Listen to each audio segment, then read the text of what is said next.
Manoj hospital के bed पर पड़ा था।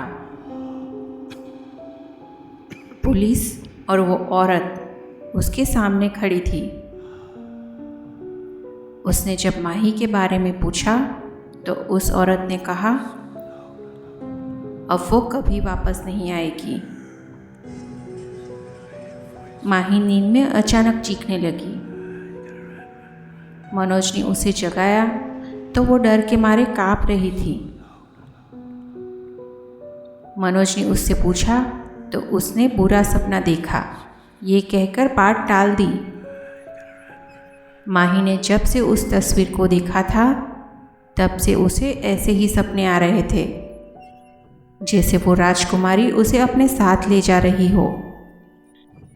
ये सिलसिला करीब 10 दिन पहले जब माही मनोज के साथ उस पैलेस में गई थी तब से चालू हुआ था।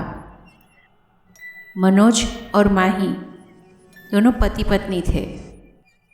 मनोज एक आर्कियोलॉजिस्ट था और माही एक पेंटर थी। माही को पुरानी तस्वीरों को फिर से हूबहू बनाना बहुत पसंद था। जहाँ मनोज काम कर रहा था उस पैलेस के हॉल में एक बहुत ही सुंदर तस्वीर लगी हुई थी, जो कम से कम 200 साल पुरानी होगी। वो तस्वीर वहाँ की राजकुमारी की थी। राजकुमारी की वो तस्वीर इतनी सुंदर थी कि माही की तो उस तस्वीर से नज़र ही नहीं हट रही थी। बस एकटक तस्वीर को ही देखे जा रही थी। अचानक उसे लगा कि राजकुमारी की तस्वीर ने पलक झपकाई, पर फिर उसे लगा कि शायद ये उसका भ्रम है। माही जब उस पैलेस में थी तब उसने देखा कि कोई भी काम करने वाला मजदूर उस तस्वीर के करीब जाने से कतराता था। पूछने पर पता चला कि राजकुमारी काला जादू करती थी। जब वो मरी तो उसकी आत्मा इसी तस्वीर में कैद हो गई। और ये भी कहते हैं कि कोई भी अगर इस तस्वीर की आंखों में आंखें डालकर देखे तो राजकुमारी उसे अपने वश में कर लेती है। माही ने इन सारी बातों को हंसी में उड़ा दिया। माही जब से पैलेस से घर आई तब से वो राजकुमारी की तस्वीर बनाने में लग गई थी। ना ही उसे खाने पीने का होश था और ना ही सोने का। बस वो जल्द से जल्द उस तस्वीर को पूरा करना चाहती थी। मनोज कुछ पूछता तो ठीक से जवाब भी नहीं देती थी। बस पागलों की तरह उस तस्वीर में ही खोई रहती। एक दिन जब मनोज घर आ रहा था तो रास्ते में एक औरत ने उसे रोका और कहा कि अपनी पत्नी को वो तस्वीर बनाने से रोको, वरना अनर्थ हो जाएगा। मनोज कुछ समझ नहीं पाया, पर एक दिन आधी रात को जब मनोज की आंख खुली तो उसने देखा कि माही बेड पर नहीं है। वो उठकर उसी कमरे में गया जहां माही वो तस्वीर बना रही थी।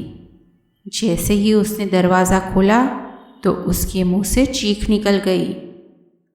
उसने देखा कि माही के पीछे कोई औरत बिल्कुल उसके साए की तरह लगकर खड़ी थी। माही ने जब पलटकर उसकी तरफ देखा तो माही की आंखें पूरी सफ़ेद थी, बाल खुले हुए थे और वो बिल्कुल भी माही की तरह नहीं दिख रही थी। जैसे ही मनोज ने दरवाजे की तरफ भागने की कोशिश की तो उसके पैर वहीं जम गए। वो भाग भी नहीं पाया। धीरे धीरे वो औरत मनोज के करीब आने लगी और उसका गला पकड़ लिया। मनोज का दम घुटने लगा था। जैसे तैसे वो कमरे से बाहर निकलकर घर से बाहर भागा और तभी रास्ते पर गाड़ी से टकराकर बेहोश हो गया। जब उसकी आंख खुली तो वो अस्पताल में था, जहां पुलिस और वो औरत खड़ी हुई थी।